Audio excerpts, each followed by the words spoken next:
जय हिंद फ्रेंड्स, स्वागत है आपका आपके अपने यूट्यूब चैनल आईएएस माइंड पे, जिस पे हम यूपीएससी और स्टेट पीसीएस एग्जामिनेशन की प्रिपरेशन करते हैं। जैसा कि हमें पता है कि यूपी पीसीएस का एग्ज़ाम टल गया है और अब वो दिसंबर में होने वाला है एंड मोस्ट प्रोबेबली डेट होगी 22 दिसंबर। तो उसके लिए अब हमें प्रीलिम्स की तैयारी फिर से बहुत ही ज़ोरों शोरों से स्टार्ट कर देनी है। और फिर इसके बाद हमारा यूपीएससी का एग्ज़ाम भी आने वाला है, तो उसके लिए भी हमें साथ के साथ में प्रीलिम्स की तो तैयारी हमें स्टार्ट कर ही देनी चाहिए अभी, side by side.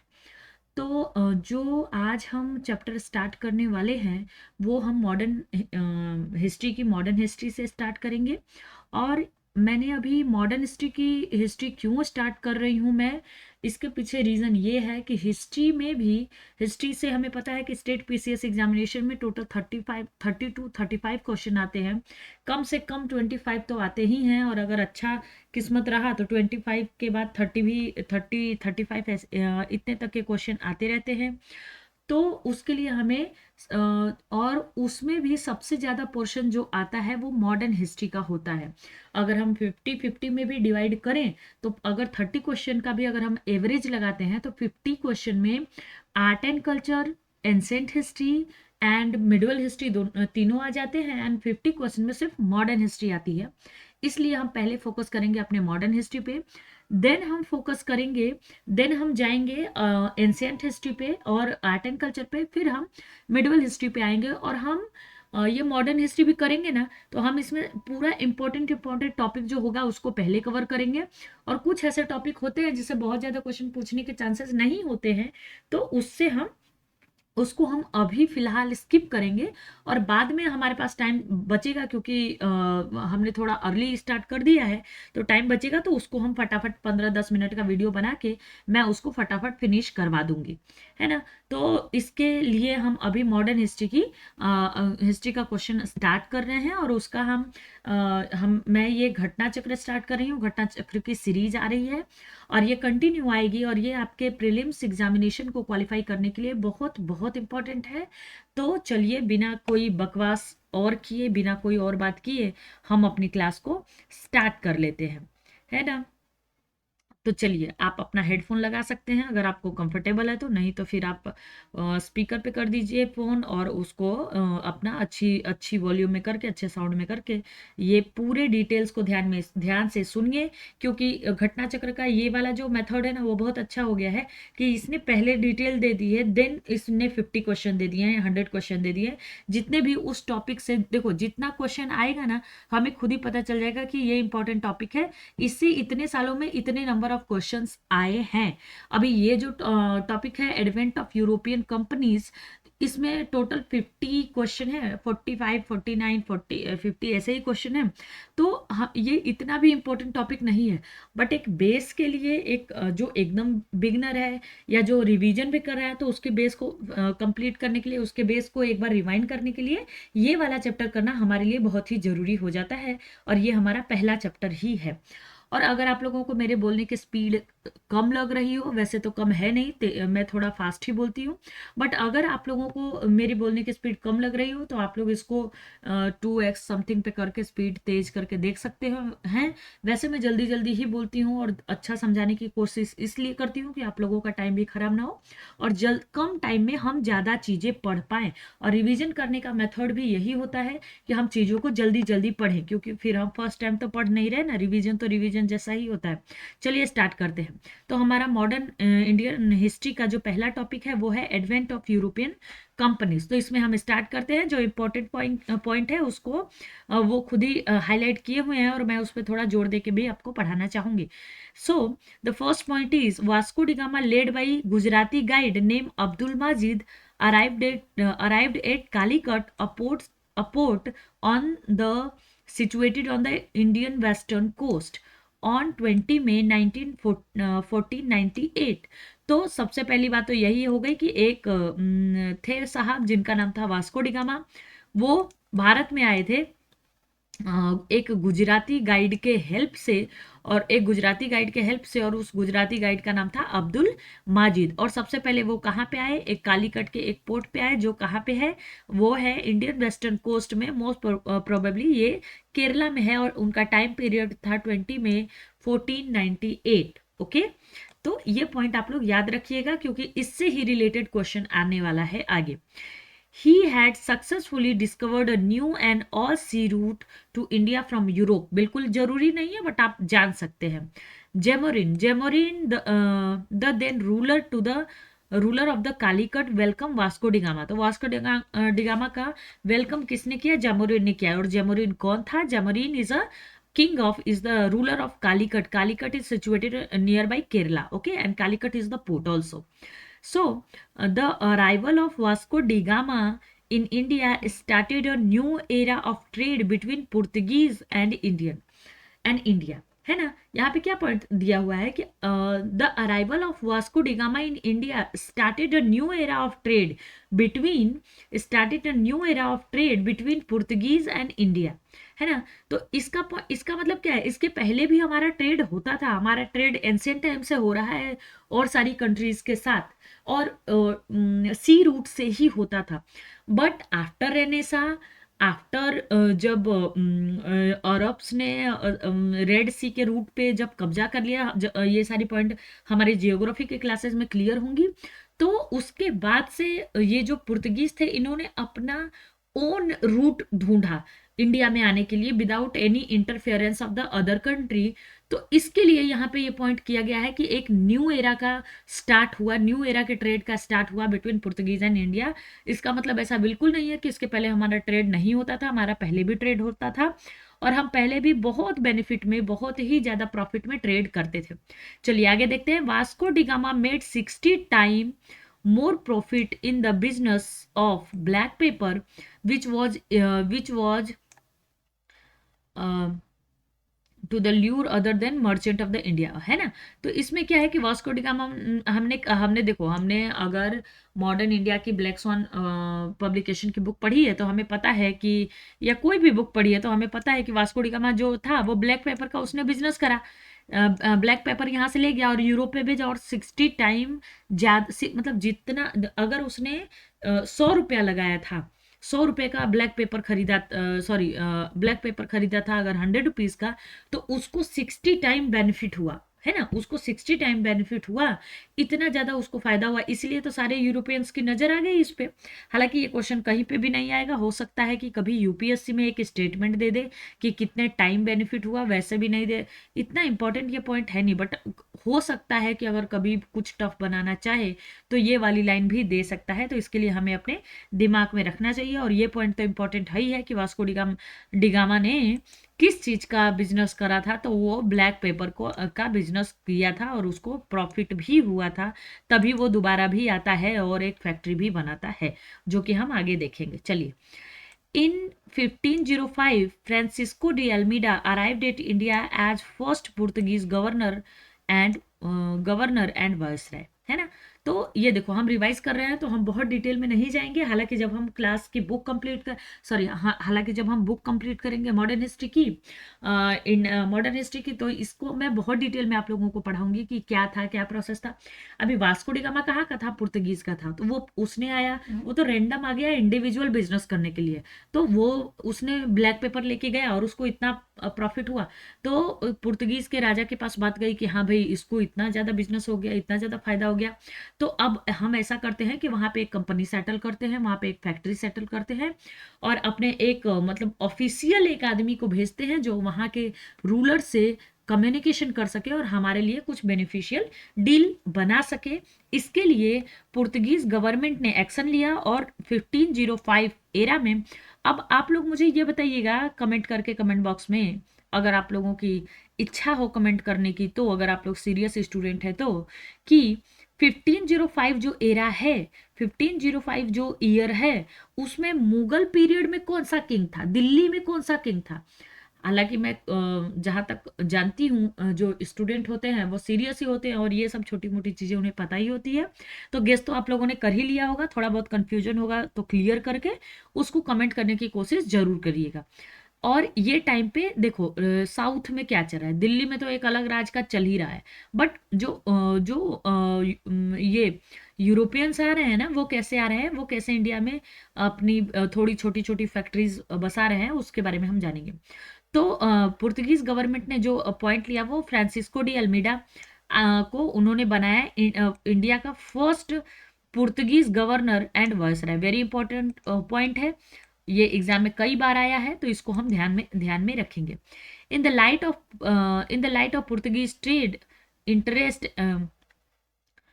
and to establish Portuguese authority in Indian Ocean, Almeida rendered a blue water policy, है ना।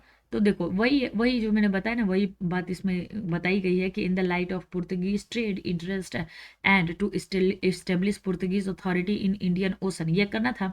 इंपॉर्टेंट पॉइंट क्या है कि अल्मीडा ने ब्लू वाटर पॉलिसी को इनिशिएट किया था। ये पॉइंट इंपॉर्टेंट है, इसको याद रखिएगा, ये आगे पूछ आने वाला भी है। और ब्लू वाटर पॉलिसी को क्यों किया था, क्योंकि इसने ये एक वॉर में हार गया था और इस वॉर में इसने अपने बेटे को भी खो दिया था। ये सारी कहानियां हम अपनी बुक में पढ़ेंगे, अभी ऑब्वियस सी बात है हम नहीं कर सकते हैं। चलो नेक्स्ट पॉइंट क्या है, अल्फांसो डी एल्बुकर्क। देखो कई लोग ना एल्बुकर्के बोलते हैं, कई लोग एल्बुकर्क बोलते हैं, मैं एल्बुकर्क बोलती हूँ, आपको जो कंफर्टेबल हो आप बोल सकते हो। Alfonso de Albuquerque come as the governor in 1509 after Almeida. तो आफ्टर ये एक सीक्वेंस भी हो जाएगा ना, कि पहला फ्रांसिस्को डी अल्मीडा आया और वो 1505 में आया, वो फर्स्ट पुर्तगीज गवर्नर था इंडिया में, और उसने ब्लू वाटर पॉलिसी को इनिशिएट किया था। After this Francisco de Albuquerque come to India as a governor, as a Portuguese governor in 1509। अब देखो ये एल्बुकर्के है ना, ये थोड़ा सा हार्ड गवर्नर है। जो एल्मीडा था वो भी मतलब वो भी थोड़ा ऐसा नहीं था कि पोलाइट था, वो भी एग्रेसिव ही था। बट ये जो अल्बुकर्के है ना, ये अपना पूरा भाई पूरा अपना वर्चस्व जमाने की कोशिश करता है। जैसे मिडिवल पीरियड में क्या होता है कि जो ऐबक होता है वो भी ताकतवर होता है, वो भी बहुत अच्छा रूलर होता है, लेकिन उसने इंडिया में अपना वर्चस्व जमाने की कोशिश नहीं की, मतलब दिल्ली में अपना वर्चस्व जमाने की कोशिश नहीं की। हालांकि वो किंग तो था ही, लेकिन जब उसका दामाद आ जाता है, उसका नाम क्या था, जब उसका दामाद आ जाता है तो वो अपना राजधानी आके दिल्ली में ही बनाता है ना। तो इसी तरह होता है, इसी तरह देखो सीक्वेंस ऐसे ही चलता जाएगा कि कुछ रूलर आएंगे, वो पहले पहले रहेंगे तो उनको इतनी सारी चीजें वो एक्सपीरियंस नहीं कर सकते, वो धीरे धीरे एक प्लेटफॉर्म बनाते हैं, फिर उस प्लेटफॉर्म के बाद चीजें आगे होती हैं, है ना। तो चलो और जहाँ तक मैं याद कर पा रही हूँ कि कुतुबुद्दीन ऐबक का जो दामाद था, जिसने दिल्ली में अपना पहला सेंटर बनाया था, उसका नाम मैं अभी भूल रही हूँ। इल्तुतमिश उसका नाम था, इल्तुतमिश नाम था, मे बी इल्तुतमिश नाम था। चलो Alfonso de Albuquerque come to the India as a governor in 1509 after Almeida. आगे देखते हैं, ये बहुत इंपॉर्टेंट पॉइंट है। इन 1510 ही snatched Goa from he snatched Goa from Yusuf Adil Shah, the ruler of Bijapur and established his authority there, है ना। बहुत important point है ये, बहुत ही ज्यादा इंपॉर्टेंट पॉइंट है कि अल्बुकर्के जो था ना, वो आया जब 1509 में गवर्नर बन के, इंडिया का सेकेंड गवर्नर बन के, फिर उसने क्या किया 1510 में गोवा को यूसुफ आदिल शाह से छीन लिया, उसने स्नेच कर लिया, छीन लिया, जो कि रूलर कहाँ के थे, बीजापुर के रूलर थे। तो ये सारे पॉइंट छोटे छोटे आप लोग याद रखिएगा, है ना। और उसने स्टेब्लिश किया अपनी अथॉरिटी वहां पे, मतलब अपनी अथॉरिटी स्टेब्लिश करने का क्या मतलब है कि वहां पे अपना सेंटर बना दिया, वहां पे अपना हेड ऑफिस बना दिया, वहां पे अपना कैपिटल बना दिया। He is known as real founder of the Portuguese power in India. क्यों क्यों क्योंकि उसने एक अच्छे मतलब गोवा जो है एक डेवलप एरिया था, एक बेनिफिशियल एरिया था, इकोनॉमिकली रिच एरिया था। और उसको इसने क्या नाम है, अल्बुकर्क ने उसको जब स्नेच किया एक रूलर से, इंडियन के लोकल रूलर से, जो कि बीजापुर का रूलर था। और कहीं का भी रूलर इंडिया का लोकल रूलर है और बाहर से कोई आके उसको अगर विन कर रहा है, ओन कर रहा है, उसको अगर चीज़ों को सेटल कर रहा है, तो वो ऑब्वियसली तारीफ तो उसकी होनी चाहिए, उसका भाई नाम तो होना चाहिए। तो इसलिए अल्बुकर्क को क्या बोला जाता है, real founder of the India. देखो पहला जो गवर्नर था वो फ्रांसिस्को डी अल्मीडा था। दूसरा जो गवर्नर था Alfonso de Albuquerque, but Alfonso is Albuquerque is the real founder of Portuguese power in India. Albuquerque in 1511 capture Malacca. अब इसकी देखो, इसका साहस बढ़ गया ना, जब इसने एक बार स्नैच कर लिया गोवा को, जब गोवा जैसी जगहों को स्नैच कर लिया इसने लोकल रूलर से, तो फिर आगे ये और सोचेगा कि हाँ भाई हम और चीज़ों को मैं कैप्चर करूं। तो 1511 में इसने कैप्चर किया किसको, मलक्का को, an important south east Asian market. और मलक्का क्या था, एक इम्पॉर्टेंट मार्केट था। इन 1505 इन 1505 सॉरी इन 1515 में कैप्चर हारमूज।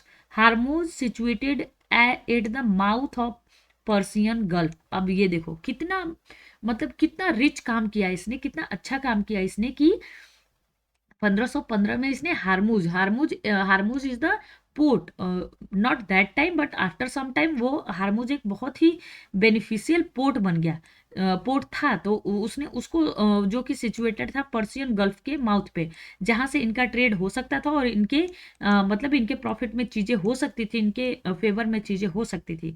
आगे क्या होता है, अल्फांसो डी अल्बुकर्के की का काम यहाँ पे खत्म हो जाता है। फिर उसके बाद वो बुला लिए जाते हैं वापस पुर्तगीज में। उसके बाद नेक्स्ट जो गवर्नर आते हैं वो नीनो डी चानू है, और ये मुझे लगता है कि लास्ट भी होंगे।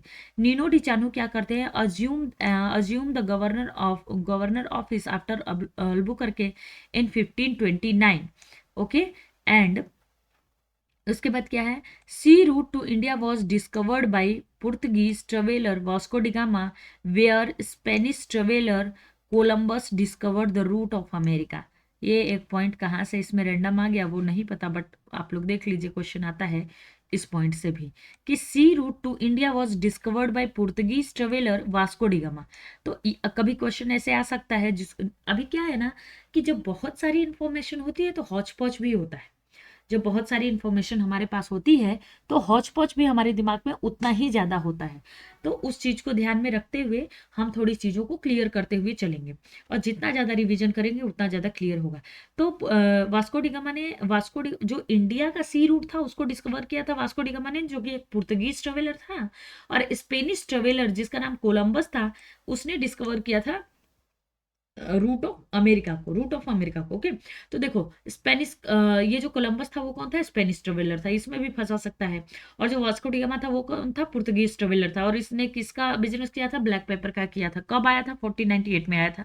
कहाँ आया था, कालीकट में आया था। किसके हेल्प से आया था, गुजराती पायलट अब्दुल माजिद के हेल्प से आया था। कौन इसका वेलकम किया था, इसका वेलकम करा था जैमोरिन ने। ओके, तो ऐसी चीजें होती हैं। आगे देखिए, captain Cook of Britain discovered the route of Australia. तो इस पॉइंट को ना आप लोग अगर देख रहे हैं और अगर आप लोग कुछ काम और नहीं करके सिर्फ सुन रहे हैं तो कहीं नोट कर लीजिएगा, नहीं तो अगर 2-3 बार रिपीट करके सुन भी लेंगे तो भी याद ही हो जाना है ना। तो देखो वास्को डिगामा ने क्या खोजा, इंडियन सी रूट। पुर्तगीज वास्को डिगामा, ऐसे याद रखो, पुर्तगीज वास्को डिगामा ने क्या क्या चीज को डिस्कवर किया, इंडियन सी रूट को। स्पेनिश कोलंबस ने क्या किया, डिस्कवर्ड अमेरिकन रूट को। कैप्टन कुक ने किसको डिस्कवर किया, रूट ऑफ ऑस्ट्रेलिया को। And Tasman of Holland discovered when डिमोन्स land currently Tasmania. Tasman, the name of traveller is Tasman of Holland, Tasmania. और इसको अभी हम न्यूजीलैंड कहते हैं, है ना। तो ये 4 पॉइंट आपको ऐसे दिए गए हैं। ये कभी मैच भी करने को आ सकता है, कभी इसके चीज़ों को फाइंड करने को भी आ सकता है, तो उसको आप लोग याद रखिएगा। वास्को डी गामा इंडिया के लिए सब ट्रेवलर है ना, और सबने रूट ही ढूंढा है, तो ये तो कॉमन चीज़ हो गई। डिफरेंट क्या है? डिफरेंट ये है कि वास्को डी गामा इंडिया के लिए है भाई, कोलंबस अमेरिका के लिए है, कैप्टन कुक ऑस्ट्रेलिया के हैं, तस्मानिया न्यूजीलैंड के लिए हैं। क्या है? ट्रेवलर हैं। क्या ढूंढा है? रूट ढूंढा है। This is common thing. Okay, चलो। इन In 1503, at the Cochin, first European fort in India was constructed by Alfonso de Albuquerque. He was not viceroy then, है ना? तो देखो, in 1503, the year at Cochin, first Portuguese fort was constructed by Alfonso de Albuquerque, जबकि वो viceroy नहीं था तभी। तो वो भाई टैलेंटेड तो था ही, वो अपनी प्रोग्रेसिव माइंड तो उसका था ही, अल्बुकर्के का। Portuguese were the first to establish trade. Portuguese were, ओहो, एक सेकेंड, एक second.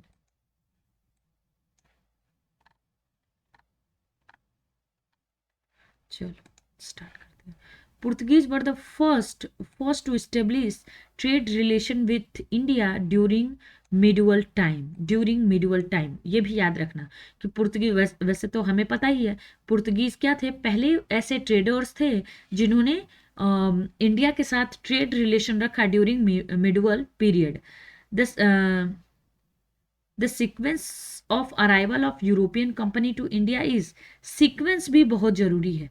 The sequence of arrival of European companies to India is क्या है? Portuguese, Dutch, English, Danes and France, है ना? ये है, ये बहुत इंपॉर्टेंट पॉइंट है ये, कि सीक्वेंस तो अगर पूछ दिया तो आधे लोग तो वैसे ही भाई वो हो जाएंगे कि अब क्या करना है हमें, है ना? तो देखो, Portuguese, Dutch, English, then French. Portuguese, Dutch, English, French. This is the sequence of arrival of the European company to the India. First country who was arrived in India was Portuguese, then Dutch, then English, then Danes, then French. तो आप ऐसे याद कर सकते हैं, PDEDF। एक छोटा सा ट्रिक मैंने अभी बना दिया है, आपको अगर कुछ और ट्रिक अच्छा लगे तो आप वो बनाइए और कमेंट में कमेंट करके मुझे भी बता दीजिए, ताकि मैं अपनी आगे की क्लास में उसको यूज करूँ, है ना? पुर्तगीज क्या है? पी पुर्तगीज, या तो कुछ आप ऐसे PODU ऐसे करके कुछ तो अगर बना सकते हैं तो आपने याद रखने के लिए बना लीजिए। वैसे तो आप अगर 4-5 बार इसको भी कर देंगे ना कि PDEDF, तो पोडे डेफ ऐसे भी कर सकते हैं, जैसे भी। अभी मैं इसमें अपना टाइम नहीं दूंगी अभी। चलो आप उन लोग बना लीजिएगा, बट ऐसे याद रखो, पहला पुर्तगीज है, देन डच है, देन इंग्लिश है, देन नेल्स है, देन लास्ट में फ्रांस है। और फ्रांस क्या है, जल्दी चले भी गए। फ्रांस से अच्छी दोस्ती थी टिप्पू सुल्तान की, वो हम आगे पढ़ेंगे। Portuguese were first to arrive in 1498। तो Portuguese were first to arrive in India in 1498। 1498 में कौन आया था? वास्को डी गामा आया था। वास्को डी गामा कौन था? पुर्तगीज था, है ना? Were last to leave India in 1961, है ना? तो इस कहने का मतलब यह है कि पुर्तगीज ऐसे थे जो पहले आए और सबसे लास्ट में गए। वो भी पॉइंट आप याद रखिएगा, और कब गए वो पॉइंट भी याद रखिएगा, क्योंकि ये आफ्टर इंडिपेंडेंट गए हैं। और सारी कंट्री बिफोर इंडिपेंडेंट चली गई। ब्रिटेन था वो इंडिपेंडेंट के टाइम पे चला गया, बट ये जो पुर्तगीज थे ना, ये आफ्टर इंडिपेंडेंट गए हैं।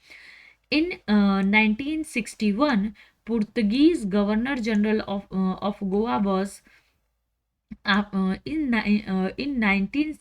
1961 Portuguese Governor General of Goa was Manuel Antonio Vassalo e Silva. अच्छा देखो, आप गोवा जाओगे ना, या गोवा के लोगों से मिलोगे, तो आप देखोगे ना जो वहाँ के लोकल्स हैं, उनमें बहुत सारे लोगों का ये सब टाइटल होता है कि एंटोनियो डी सिल्वा, एल सिल्वा, ए सिल्वा, सिल्वा, ऐसे करके होता है उनका। मतलब ऐसा सरनेम, जैसे हमारे कैसे होता है सिंह, मिश्रा, ऐसे होता है ना। ये क्या, यादव, जो भी होता है, मौर्य और वगैरह लोगों का होता है। बट गुजरात में आप जाओगे ना तो सारे पुर्तगीज सरनेम आपको मैक्सिमम मिलेंगे। चलो आगे चलते हैं। जोस जोस फेरे Ferreira Bossa was the Governor General of Goa when India got independent in 1947. देखो ये पॉइंट याद करने की कोशिश करना, नाम थोड़े टफ हैं तो कुछ जोस बोसे ऐसे करके जोस बोसा ऐसे करके जो जोस एफ बोसा ऐसे करके याद कर लेना, या कुछ तो ऐसे याद कर लेना कि एंटोनियो वेसालो ऐसे करके याद कर लेना कि इंडियन इंडिपेंडेंट के टाइम पे जो गोवा का गवर्नर था, गवर्नर जनरल था, वो कौन था? तो जोस जोस बोसा था, जोस एफ बोसा था, जोस फेरेरिया फेरेरा बोसा था, है ना। चलो, among all European power, Portuguese were the first to establish sea trading center in India. Among all the European power, सभी यूरोपियन पावर में Portuguese was the first to establish sea trading centre in India. Portuguese ऐसे थे जो पहले थे establish करने वाले sea trading centre को। पुर्तगीज क्योंकि उन्होंने ब्लू वाटर पॉलिसी बना रखी थी, है ना। चलो, Portuguese in 1503 establish their first factory at Cochin, where their second factory was established in Kannur in 1505. चलो अभी बताओ, Portuguese in 305 established their first factory in Cochin. ये 305 में फर्स्ट फैक्ट्री किसने एस्टेब्लिश की है? अगर इसमें इसने आगे नहीं बताया ना, तो मैं उधर उस वाली जो मॉडर्न इंडिया की अपनी ब्लैक सॉन की बुक है ना, उसमें इस चीज़ को थोड़ा डिटेल में और मेरे नोट्स में भी पढ़ा हुआ है, तो मैं इसको थोड़ा सा देख के आप लोगों के साथ शेयर करने की कोशिश करूंगी कि 1503 में फर्स्ट फैक्ट्री आई थी। अभी देखो 1503 जो टाइम पीरियड है ना, इसमें इसका पहला गवर्नर भी नहीं आया था, क्योंकि इसका पहला गवर्नर ही 1505 में आया था। बट इसकी फैक्ट्री कोचीन में बन गई, फर्स्ट फैक्ट्री कोचीन में बन गई with the help of Mughal emperors. Okay, where their second factory was established in Kannur in 1505, और 1505 में ही इसका पहला गवर्नर था फ्रांसिस्को डी अल्मीडा। चलिए आगे देखते हैं। In 1503, Portuguese successfully got the permission from ruler of Bengal Ghiyasuddin Muhammad Shah to open factories at Satgaon and Chatgaon। तो 1534 में पुर्तगीज ने भाई पुर्तगीज को ये परमिशन मिल गई, किससे? Ruler of Bengal. उस टाइम रूलर ऑफ बंगाल कौन था? गियासुद्दीन मोहम्मद शाह था, कि भाई आप फैक्ट्री ओपन कर सकते हो सतगांव और चटगांव में। और हमें पता है कि बंगाल बहुत ही रिच एरिया था हर मामले में, एजुकेशन के मामले में, ट्रांसपोर्ट के मामले में, हर मामले में। Hooghly was used as a base by Portuguese for plundering activity in the Bay of Bengal. What is the plundering activity? Plundering activity of Bay of Bengal, I think completely destroyed all the establishment of। हाँ, तो इसका मतलब ये है ना कि जैसे कि जब बाद में क्या हुआ कि जब ये ब्रिटिश आ गए और जब सारी चीज़ें हो गई ना, तो जब ब्रिटिशर्स का मुगल गवर्नमेंट के साथ कनेक्शन बढ़ने लगा, तो पुर्तगीज क्या थोड़ा सा ऐसे डिफेम होने लगे। तो डिफेम होने लगे ना, तो उसके बाद अपना डिफेम होने लगे ना, तो पुर्तगीज फिर क्या, पुर्तगीज को इतना फेवर मिलता नहीं था मुगल गवर्नमेंट से, तो फिर उनकी मतलब इतनी ज़्यादा वैसे मजबूती रह नहीं गई। और भी बहुत सारे रीजन थे कि ये लोग थोड़ा सा अपने रिलीजन को ज़्यादा मानने वाले लोग थे, और वैसी चीज़ों को, बिजनेस को थोड़ा सा साइड भी कर देते थे कभी कभी ये अपने रिलीजन को मानने के लिए और चीज़ों को करने के लिए। और आगे भी बहुत सारे रीजन पता चलेंगे इनके डाउनफॉल के कि क्या क्या चीज़ें थी। चलिए अभी जो पॉइंट है, तो जो हुगली था ना, हुगली वो पुर्तगीज के द्वारा यूज किया जाता था लूटपाट करने के लिए, कि भाई अब इनका बिजनेस रह नहीं गया, इनको जीने खाने के लिए कुछ तो करना है। और उस टाइम जो बंगाल था वो रिच था, जैसा कि मैंने बोला, बहुत सारे ट्रेडर्स वहां से उस रास्ते से आते जाते थे, तो इन्होंने लूटपाट ही चालू कर दी। चलो भाई, in 1632 Mughal king Shah Jahan completely destroyed all establishment of Portuguese in Hooghly and imprisoned thousands of Portuguese resident, है ना। ये बात में कितनी सच्चाई है वो हमें नहीं पता, ये कभी क्वेश्चन में आने भी नहीं वाला है, तो हम बस जान लेते हैं, बहुत इंपॉर्टेंट नहीं है। Job Charnock, head of the factory of Kasim Bazar, selected Sutanati, a place of Calcutta, in instead of Hooghly from for English Trading Center. This is how in 1960 he established Calicut, Calcutta as the base of establishment, है ना। अब क्या होता है, job चौरनॉक होता है। ये कौन होता है, head of factory of Kasim Bazar का हेड हो, कासिम बाजार की फैक्ट्री होती है उसका हेड होता है। और ये सूतानाती को प्लेस ऑफ कलकत्ता को, पहले कलकत्ता तो कलकत्ता था नहीं ना, वो सूतानाती और क्या चटगांव, सतगांव, ऐसे ही बहुत सारे छोटे छोटे एरिया होते थे। तो वो जो सूतानूती इसमें बोले, इसमें लिखा है, तो उसको वो प्लेस को वो सेलेक्ट करता है। इंग्लिश का ट्रेडिंग, इंग्लिश का यहाँ पे मतलब है ब्रिटिश का, है ना। ब्रिटिश लोग जो थे, जो ब्रिटेन के लोग थे, उनका ट्रेडिंग सेंटर बनाने का। ऐसे ही उसने 1690 में इस्टेब्लिश किया कलकत्ता को as the base of English men. Dutch, फिर इसमें डच वालों की बात हो गई, क्योंकि यहाँ पे हम सबकी बात करेंगे, जितने सीक्वेंस हमने पढ़े उन सबकी बात करेंगे, है ना। Dutch Dutch Dutch were first to start joint stock company in India in 1602 by a resolution passed by Dutch Holland parliament. A united East India company was established. It has a capital of this amount, and this company had monopoly to do trade, to attack and win territories in India and India and eastern country. ऐसा कुछ हुआ नहीं। Dutch जो थे वो थोड़े से ना बहुत ज़्यादा कमांड थे अपनी गवर्नमेंट से, उनकी गवर्नमेंट ना उनके ऊपर बहुत कमांड करके रखती थी, तो वो कुछ इंडिपेंडेंट डिसीजन ले ही नहीं पाते थे। तो उन्होंने इनको भले बेशक के रिटर्न में इतना फ्रीडम दे दिया था, हकीकत में इनके पास इतना फ्रीडम था नहीं, तो इन्होंने ना इंडिया को बहुत एक्सप्लोर किया नहीं, और बहुत सारी चीज़ों को इन्होंने ये मैनेज नहीं कर पाए, इसलिए इनका बेस भी इतना मजबूत बन नहीं पाया।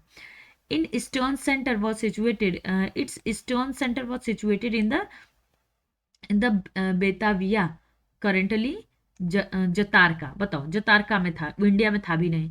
Eastern empire of Dutch was opened and administered by this company. ये भी बहुत इंपॉर्टेंट नहीं है। This partner work to the private groups, okay, ठीक है। Dutch constructed fort William at modern Kochi in 1663 after defeating Portuguese.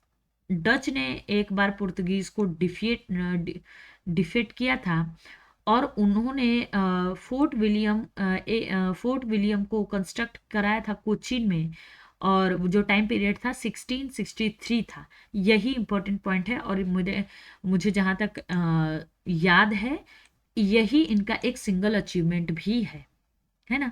जहाँ तक मुझे याद है तो यही इनका एक सिंगल अचीवमेंट भी है। एक सेकेंड, हाँ चलो अभी आगे चलते हैं। कोची इन 1814 was included in British settlement. Okay, done. In 1599, a group named Merchant Advent. In 1599, अब आप लोग, ये टाइम बहुत इंपॉर्टेंट है, ईस्ट इंडिया कंपनी की बात होने जा रही है, तो आप लोग मुझे कमेंट करके बताइए कि 1599 ऑलमोस्ट 1600 मुगल पीरियड में किसका टाइम चल रहा था। मुगल ग्रुप में, मुगल वो कह सकते हैं मुगल सल्तनत में किसका टाइम पीरियड चल रहा था, कौन उस टाइम किंग बनने वाला था, या किसका रूल चल रहा था। अगर आप लोगों को के दिमाग में आए तो आप जरूर कमेंट करिए, और अगर नहीं आए तो गूगल करके कमेंट करिए। उससे क्या होगा ना, आपको भी एक रिवाइंड मिल जाएगा। चलिए देखो, मैं चाहूँ तो अभी बता सकती हूँ, लेकिन फिर उससे चीज़ें नहीं है, क्योंकि आप जब स्टेटमेंट पढ़ रहे हैं ना बहुत सारा, तो कुछ क्वेश्चन मार्क भी लगने चाहिए दिमाग में कि हाँ भाई ये time period.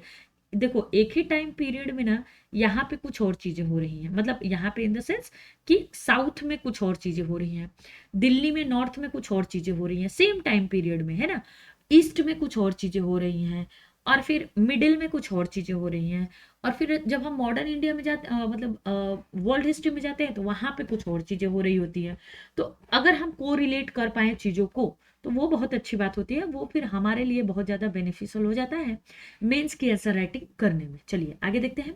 In 1599 a group name merchant adventures found English East India Company और found English East India Company और governor and Company of Merchant Trading into the East Indies in England. Okay.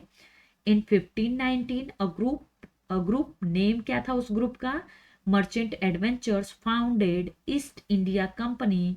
और देखो east India एक group था लोगों का जिसका नाम था मर्चेंट एडवेंचर। मर्चेंट मतलब नाव के रास्ते से, जो नेवी मर्चेंट नेवी बोले हैं था, तो वो पानी के रास्ते से एडवेंचर्स, मर्चेंट एडवेंचर्स फाउंड। इन्होंने क्या फाउंड किया था, इन्होंने फाउंड किया था English East India Company. East India Company जिसको popularly known as the East India Company, और the governor and the company of merchant trading into East India in England. Okay, ये पॉइंट अगर आपको ना भी याद रहे बट ईस्ट इंडिया कंपनी आपको याद रहना चाहिए। कब फाउंडेड हुआ था? 1599 में फाउंड हुआ था। किसके द्वारा हुआ था? मर्चेंट एडवेंचर के द्वारा हुआ था। And merchant adventures not a single name, not a individual person, it is a group of people. Okay, चलिए आगे चलते हैं। इन दिसंबर 1600 queen Elizabeth first of England granted East India Company the charter for 15 year to trade with East। अब England के group ने company तो बना ली, but भाई देश के बाहर विदेश में वो जाएंगे तो कुछ तो एक राजपत्र तो चाहिए ना जो हमारे देश का होता है। तो राजपत्र, काइंड ऑफ राजपत्र को ही हम अब वो बोल देते थे, पहले चार्टर बोल देते थे। तो चार्टर दिया एलिजाबेथ फर्स्ट ने, क्वीन एलिजाबेथ फर्स्ट ने।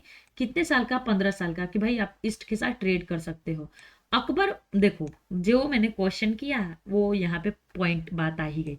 Akbar was the king of India then 1556 to 1605। But अभी अकबर तो जाने वाला, तो फिर सीक्वेंस तो पता चल ही जाता है यार। अगर आपको एक बार बाबर, एक बार हुमायूं भी पता चल गया तो सीक्वेंस तो पता चल ही जाना है ना।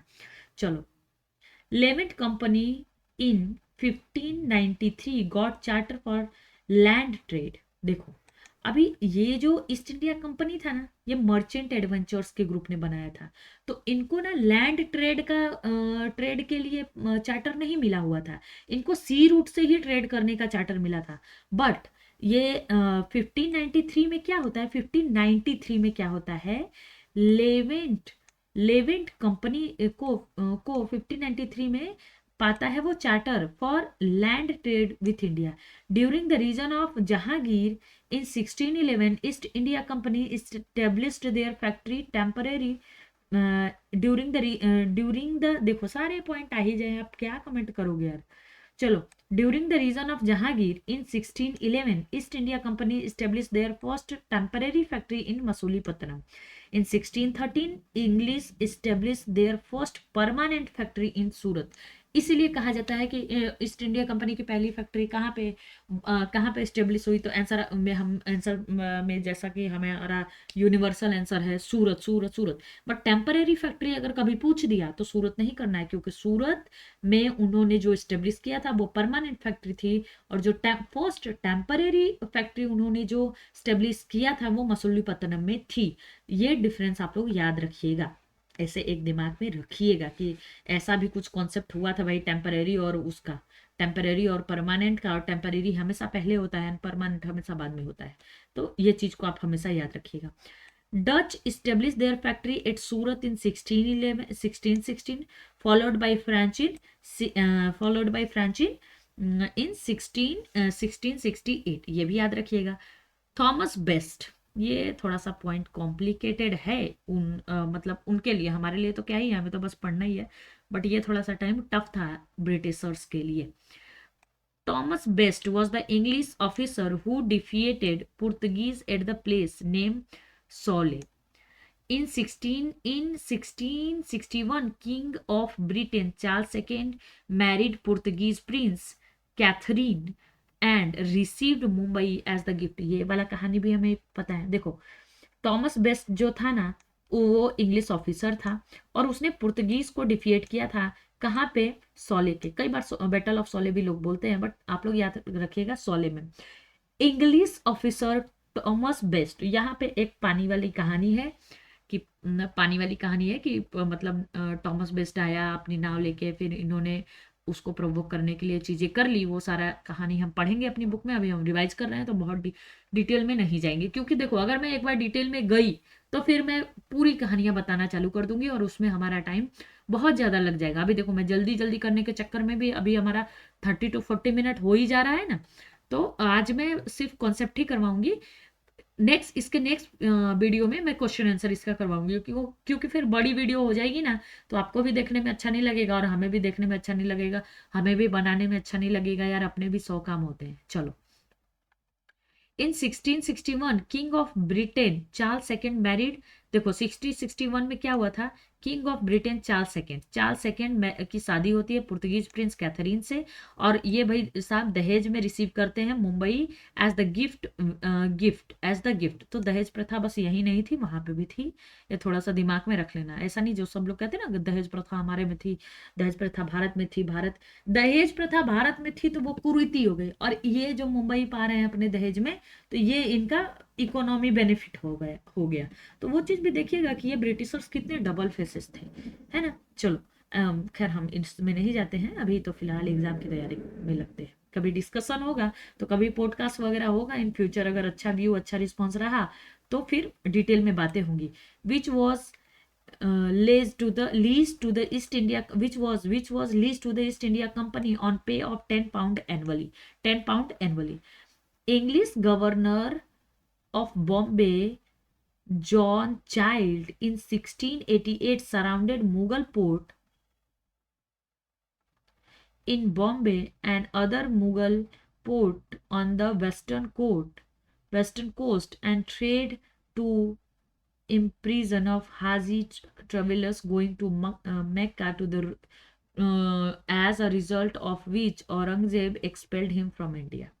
ये एक कहानी हो गई। ये जो ये देखो क्वेश्चन आएगा, अभी आगे देखना क्वेश्चन आएगा कि ये जो गवर्नर साहब थे ना अपने बम्बई के, जॉन चाइल्ड, ये चाइल्ड ही थे दिमाग से भी। इन्होंने 1688 में क्या किया था कि ये मुगल मुगल मतलब मुगलों से इसने पंगा ले लिया। बताओ उस टाइम, और ये टाइम पीरियड औरंगजेब का है, औरंगजेब का टाइम पीरियड है वहां पे। वो मतलब राइजिंग स्टार था उस टाइम औरंगजेब। तो भाई इसने मुगल पोर्ट पे चीजें करने लगा। ये ना मुगल जो मतलब देखो मुगल जो थे, इनका सी रूट से इतना ज्यादा, बहुत ज्यादा ये सी रूट पे फोकस नहीं थे, क्योंकि ये इतने रिच थे यार, इनको इतना ज्यादा पैसा आता था, ये क्या करेंगे इतना सारा चीज करके। और इतना बड़ा इनका एम्पायर था ना, कि ये इतना बड़ा इनका एम्पायर था कि ये क्या इतना ज्यादा ध्यान नहीं देते थे सी रूट वगैरह पे। तो फिर इसने ना, इसको लगा कि हाँ भाई हम ही सूरमा है, हम ही करेंगे सब, हमने तो बना लिया समुद्र में सी रूट, अब देखो हम तो मुगलों को भी मतलब मुगलों के एंटी भी खड़े हो जाएंगे, मुगलों को भी हम डिफीट कर देंगे जैसा पुर्तगीज को कर दिया। बट ऐसा नहीं होता है भाई, लोकल लोकल होते हैं और एलियन एलियन होते हैं, है ना। तो वही वाला हाल हुआ, या इन्होंने मुगलों से ले लिया पंगा, और औरंगजेब तो फिर था ही वो इतना ज्यादा एग्रेसिव किंग, उसने इसको मतलब इसको देखो यहाँ पे लिखा भी है ना, Aurangzeb spelled him from India. तो ये पॉइंट आता भी है, ये पॉइंट आता भी है कि औरंगजेब ने कौन सा ऐसा गवर्नर जनरल था जिसको औरंगजेब ने एक्सपेल किया था इंडिया से, तो वो जॉन चाइल्ड था। तो इनके चाइल्ड सरनेम से आप लोग ये अंदाज लगा लीजिएगा कि ये साहब सच में चाइल्ड ही थे, है ना। चलो अभी थोड़ा सा ज़्यादा कॉन्सेप्ट बचा हुआ है, तो अपनी नेक्स्ट वीडियो में मैं ये कॉन्सेप्ट करवाऊंगी, कॉन्सेप्ट भी करूंगी और क्वेश्चन भी करूंगी। इसमें अराउंड 50 क्वेश्चन दिए गए हैं इस वाले टॉपिक में। अभी मैं रिवीजन करवा रही हूँ, बट मैं थोड़ा डिटेल में चली जा रही हूँ। आप लोगों को वीडियो अच्छी लगे तो कमेंट करिएगा कि मैं ऐसे ही पढ़ाऊँ, और अगर आप लोगों को लगता है कि नहीं मैम आप ज़्यादा थोड़ा डिटेल में जा रही हैं, इतना डिटेल में अभी जाने की ज़रूरत नहीं है क्योंकि कहानियाँ हमको पता हैं, और आप पॉइंट टू पॉइंट और कट टू कट एकदम हमको पढ़ाइए, तो आप लोग उसके लिए भी कमेंट करिएगा, मैं वो चीज़ें भी करने की कोशिश करूँगी। और मेरी फर्स्ट प्रायोरिटी ये है कि शॉर्ट टाइम के वीडियो में मैं आप लोगों को अच्छा से अच्छा स्टडी मटेरियल दे पाऊँ, और ऐसा मटेरियल दे पाऊँ जो आप लोगों के एग्ज़ाम के लिए बेस्ट हो, बेनिफिशियल हो, और जिससे आप लोग मतलब ज़्यादा नंबर ऑफ क्वेश्चन को सही कर पाओ और एग्ज़ाम को क्रैक कर पाओ। तो आप लोगों का बहुत बहुत धन्यवाद अगर आपने लास्ट तक वीडियो देखी है तो। और ये वीडियो एक सीरीज के माध्यम से आएगी, हिस्ट्री की आएगी, जियोग्राफी, हर सारे सब्जेक्ट का घटना चक्र मैं करूंगी, और मैं साथ के साथ ही करूंगी। ऐसा नहीं कि मैंने हिस्ट्री पहले खत्म किया फिर जियोग्राफी मैंने खत्म किया, ऐसा मैं नहीं करूंगी। मैं साथ के साथ एक एक वीडियो, हो सकता है एक दिन में एक वीडियो आए और वो अलग अलग सब्जेक्ट के आएंगे। इसी तरह वीक वाइज चलेगा, अगर जैसा भी शेड्यूल होगा मैं आगे का आप लोगों को अपडेट कर दूंगी। और अब ये चीज़ें होती रहेंगी क्योंकि पीसीएस के एग्जाम हमारे सर पे आ चुके हैं, तो हमें बहुत ही अच्छे तरीके से इसकी तैयारी करनी होगी। और आप अगर चलते फिरते वॉक करते, या अगर हाउस वाइफ्स हैं तो वो होम मेकर्स हाउस वाइफ्स हैं, तो वो खाना बनाते टाइम या कुछ अपना काम करते टाइम, कुछ भी ड्रेस आयरन करते टाइम, कुछ भी वीडियो चला लिया, डिटेल सुन लिया, थोड़ा सा स्पीड में चला लिया, 2 बार सुन लिया, 3 बार सुन लिया, चीज़ें क्लियर हो गई माइंड में, है ना। तो मेरा मेन पॉइंट यही है कि आप लोग का भी बेनिफिट हो वीडियो से, हमारा भी बेनिफिट हो। हाँ तो चलिए यहाँ पे वीडियो हम अपनी खत्म करते हैं, और कल हम दूसरी वीडियो लेके आएंगे जिसमें थोड़ा कॉन्सेप्ट बचा है वो हम करेंगे और क्वेश्चन करेंगे इसका। आप लोगों का बहुत बहुत धन्यवाद हमारा वीडियो देखने के लिए। हमारे चैनल को लाइक करें, सब्सक्राइब करें, शेयर करें अगर आपको मटेरियल अच्छे लगते हैं तो।